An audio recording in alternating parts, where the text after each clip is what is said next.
Welcome to Tandri channel. Let's learn together. Bismillah, Assalamualaikum warahmatullahi wabarakatuh. Selamat datang lagi di Tandri channel. Pada kesempatan ini kita akan membahas aplikasi dari rancangan acak lengkap dalam rancangan percobaan. Nah, misalkan ada sebuah kasus di mana seorang ahli rumput-rumputan menguji 4 stimulator pertumbuhan akar. Tiap stimulator diaplikasikan pada rumput turf dengan 10 kali pengulangan dan berat akarnya diukur sebagai respon atau dalam hal ini variabel Y-nya. Dan stimulator tadi sebagai variabel bebasnya atau faktor pembedanya. Kita akan menguji apakah ada perbedaan berat, kita akan melihat apakah ada perbedaan berat akar rumput turf ditinjau dari pemberian stimulator pertumbuhan akar. Nah, dalam hal ini, misalkan datanya seperti ini, ada 4 buah stimulator, dan setiap stimulator itu diukur berat akar, ya. Kemudian dilakukan pengulangan sebanyak 10 kali pengulangan pada masing-masing stimulator. Nah, rumusan hipotesisnya, hipotesis kalimatnya H0 tidak ada perbedaan rata-rata berat akar dalam satuan gram rumput turf ditinjau dari pemberian stimulator pertumbuhan akar. Satunya minimal ada satu rata-rata berat akar rumput turf yang berbeda dari yang lain ditinjau dari pemberian stimulator pertumbuhan akar. Nah, hipotesis statistiknya kita bisa memilih, bisa seperti ini, mu1 sama dengan mu2 sama dengan mu3 sama dengan mu4, atau minimal ada satu mu tidak sama dengan mu-j. Dalam hal ini, misalkan minimal ada mu1 berbeda dengan mu2, mu1 berbeda dengan mu3, dan seterusnya. Atau kita bisa menggunakan simbol tau. Namun dalam simbol tau ini umumnya digunakan ketika kita di hipotesis kalimat kita menyatakan tidak ada perbedaan pengaruh pemberian stimulator pertumbuhan akar terhadap rata-rata berat akar. Jadi simbol tau diartikan sebagai treatment atau pemberian stimulator pertumbuhan akar dalam kasus ini. Sedangkan mu diartikan sebagai rata-rata berat akar. Jadi mau menggunakan yang mana saja sama, namun kita menyesuaikan rumusan hipotesis kalimat. Jadi yang digunakan adalah hipotesis yang model mu. Ya. Oke, kembali ke data tadi. Sebelum masuk ke aplikasinya, kita akan mengujinya dengan menggunakan Minitab. Ya. Sebelum masuk ke aplikasi, kita perlu menyusun datanya menjadi seperti ini. Kita perlu menyusun ke bawah, ya. Jadi berat akar sebagai variabel y-nya. Nah, ini kita hapus dulu. Nah,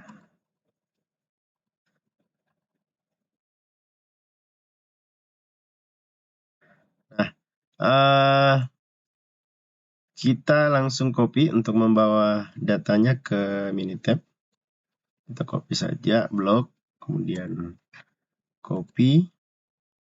Nah, berbeda dengan SPSS, pada Minitab kita bisa mengcopy dengan nama variabelnya.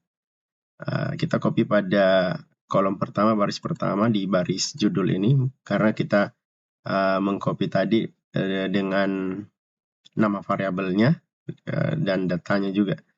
Jadi kita langsung paste. Nah, seperti ini jadinya. Setelah itu, sebelum masuk ke analisis, ya perlu diperhatikan bahwa pada rancangan acak lengkap itu hanya terdapat satu faktor pembeda, dalam hal ini terdapat atau satu variabel bebas, yaitu stimulator pertumbuhan akar. Oleh karena itu, analisis yang digunakan menggunakan one-way ANOVA. Nah, pada one-way ANOVA ada dua asumsi yang harus diuji dulu, yaitu uji normalitas residual dan uji kesamaan varian atau equal variance dari kelompok berat akar ini, kelompok stimulator, kelompok sampel. Nah, sebelum kita menguji asumsinya, kita perlu melakukan pengujian awal, model awal ANOVA-nya. Kita langsung klik Start, ANOVA One Way. Nah, di bagian respon, kita perlu memasukkan variabel Y-nya, yaitu berat akar. Kemudian di faktor pembedanya, faktornya kita masukkan stimulator. Di bagian option, kita pilih saja secara default untuk confidence intervalnya 95%. Dalam hal ini berarti alfa yang digunakan adalah alfa 5% atau 0,05. Nah, kemudian tipe confidence intervalnya kita bisa memilih dua sisi atau dua pihak atau satu pihak kanan atau pihak kiri. Kemudian kita gunakan defaultnya saja dua sisi ya. Klik OK. Comparison ini nanti setelah kita lihat apakah ANOVA-nya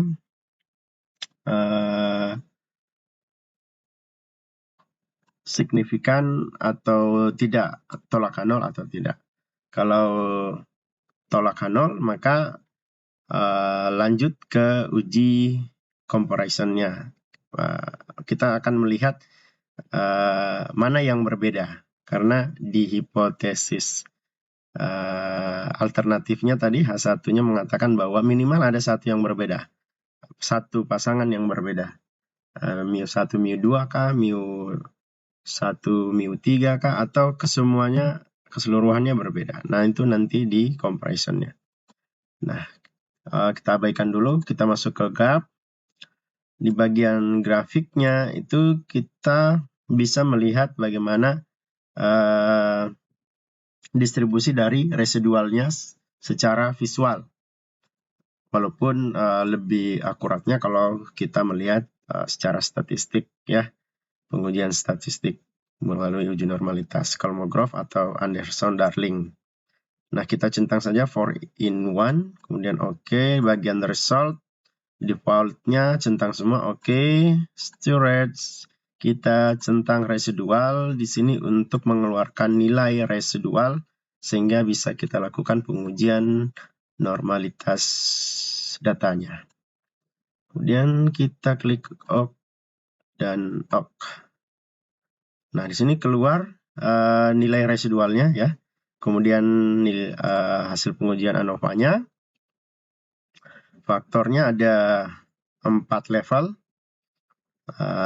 yaitu 1, 2, 3, dan 4. Nah, di sini artinya stimulatornya ada 4.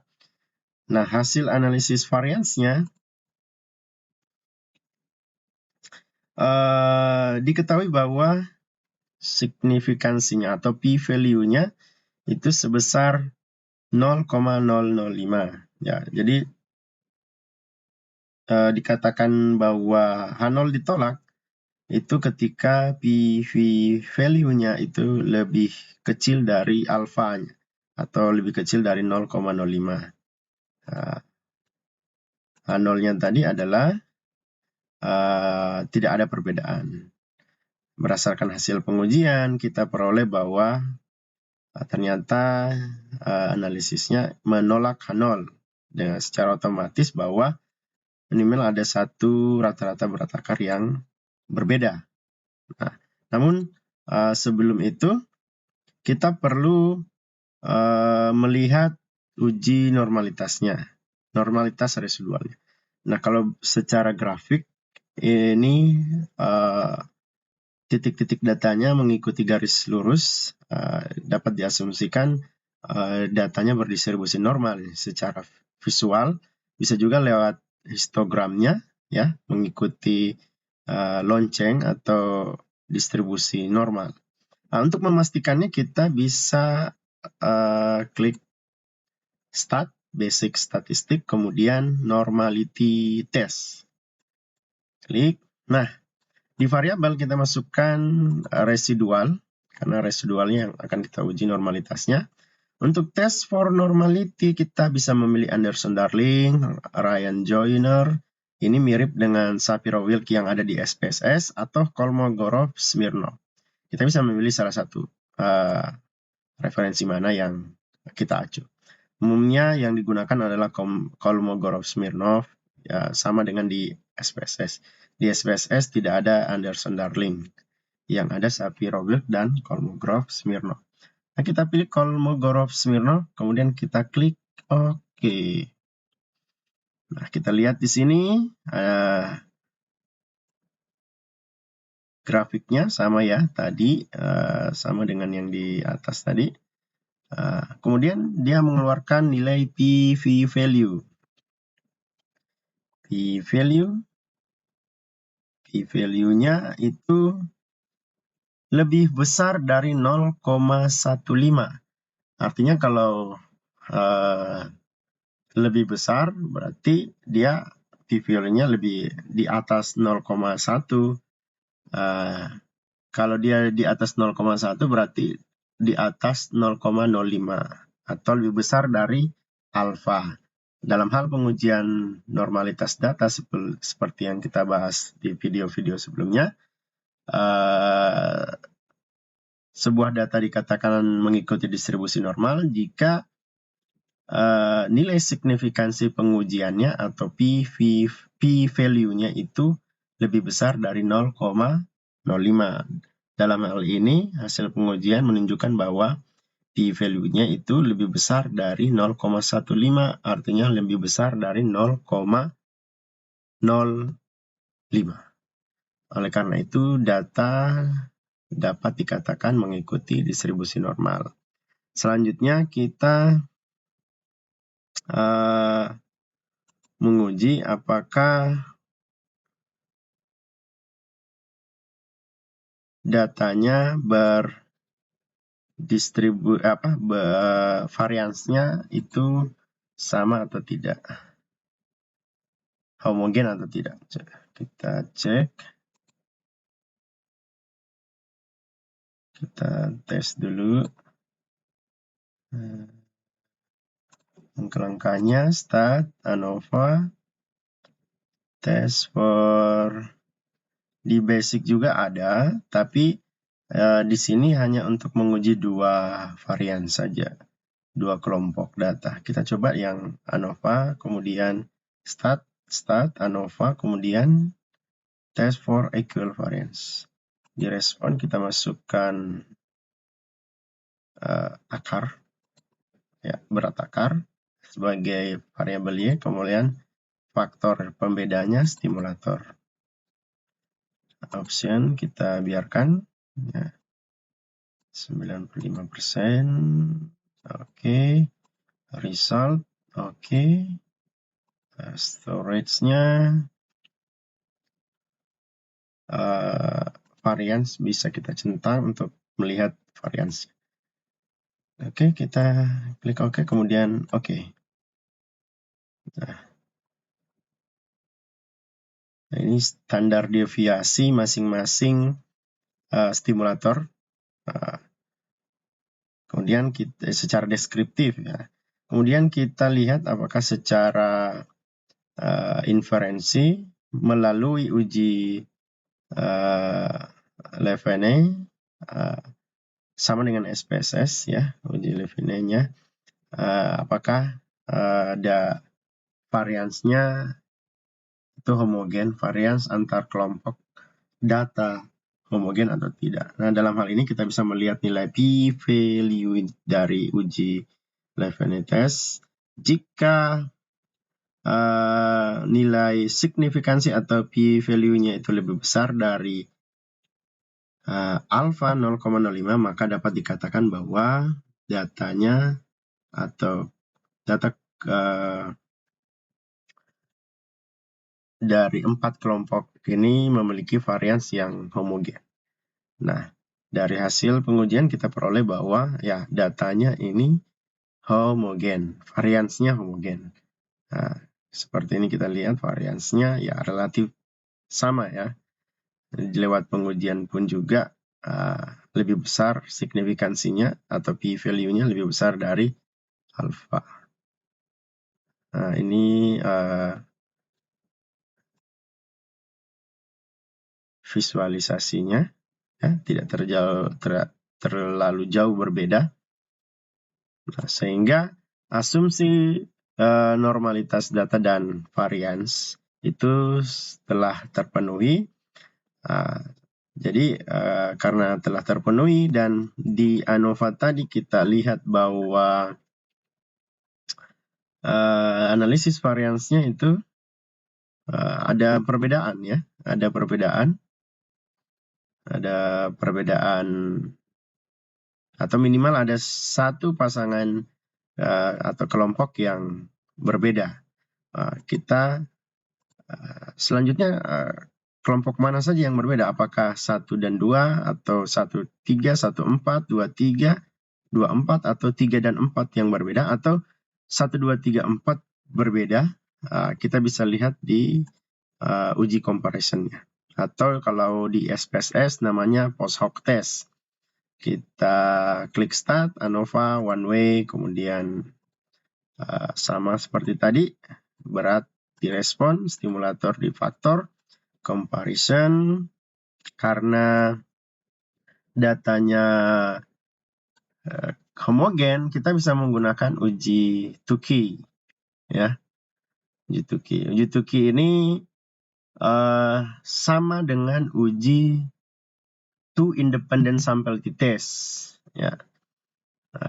Mirip secara matematis, rumusnya mirip. Bedanya hanya di standar errornya, standar deviasi gabungannya saja yang ada perbedaan. Jadi hasilnya tidak jauh berbeda dengan hasil yang dikeluarkan oleh uji T, 2 sampel berbeda. Kita centang uji Tukey, kemudian klik OK. Nah, kita cari langsung di Tukey pairwise comparison. Nah, ini dia rata-ratanya. Kita lihat di perbandingannya.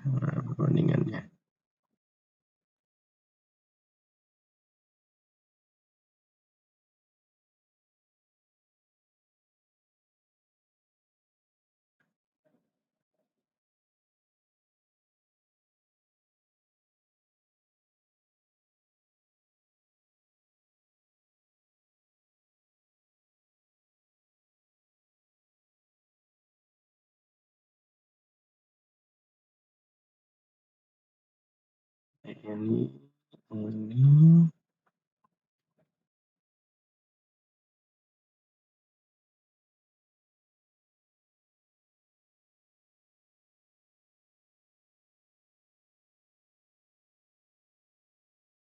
Nah, coba kita ulangi. One way.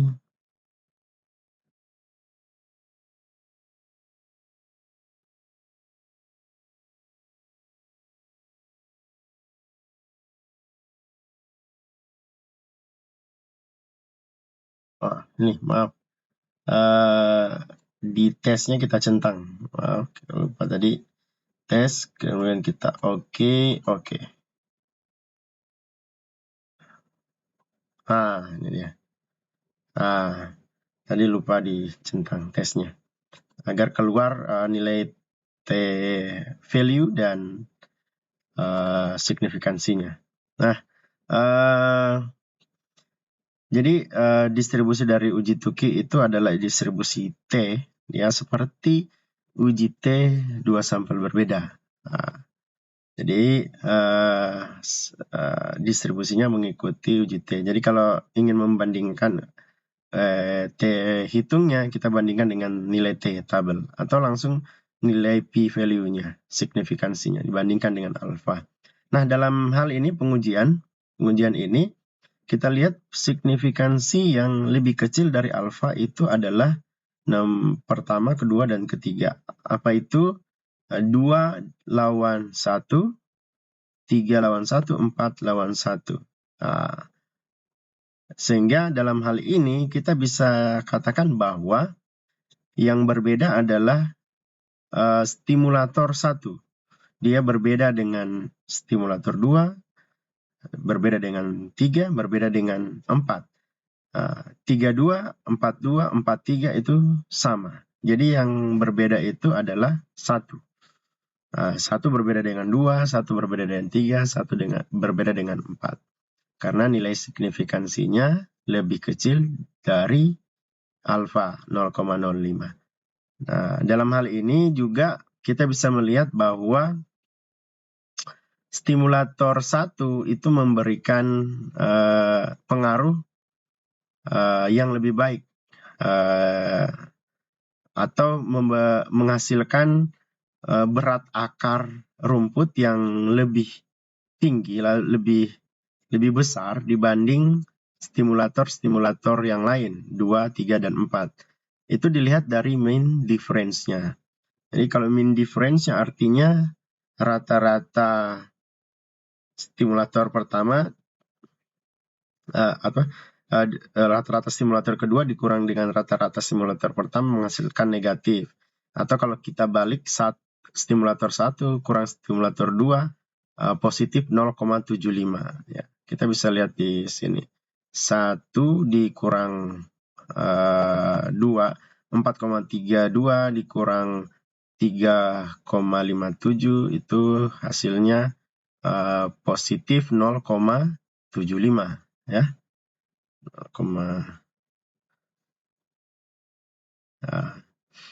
Jadi kalau dibalik ini jadi positif, 1 kurang 2 ini jadi positif 0,75. Ini juga 1 kurang 3 positif 0,88. Karena 2 kurang 1 artinya rata-rata stimulator 2 dikurang rata-rata dari stimulator pertama itu negatif. Artinya stimulator pertama ini lebih tinggi nilainya dibanding 2, 3, dan 4. Berat akar yang dihasilkan itu lebih tinggi. Ya, jadi itu saja yang bisa saya sampaikan terkait dengan langkah-langkah pengujian menggunakan langkah-langkah